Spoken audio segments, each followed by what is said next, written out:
अस्सलाम वालेकुम नाजरीन, आप देख रहे हैं मसूर टीवी। मसूर टीवी को सब्सक्राइब करें, लाइक करें, कमेंट्स करें और शेयर ज़रूर करें। आज की वीडियो वज़ीराबाद शहर की है। देखा जाए तो हम वज़ीराबाद शहर में मछली खाने गए थे, लेकिन मछली ख़त्म होने के बाद इत्तफाकन रहमान शवारमा पे रुके और वहाँ पे प्लेटर खाया और इंतहा का मज़ेदार और ज़ायकेदार था।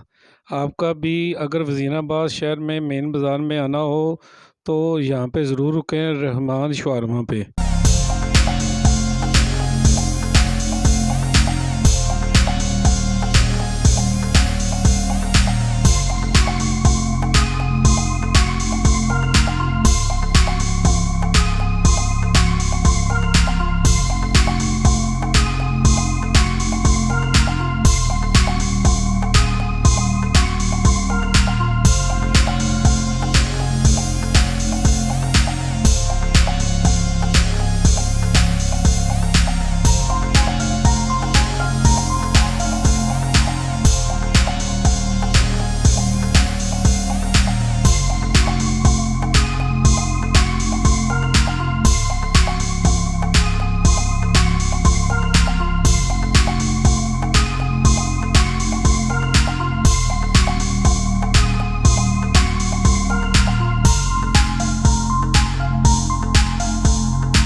वापसी पे हमें शदीद धुंध का सामना करना पड़ा और बड़ा ही मुश्किल रास्ता था। ये तकरीबन आधे घंटे का वैसे रास्ता है, लेकिन हमने 2 घंटे में ये सफ़र धुंध की वजह से किया।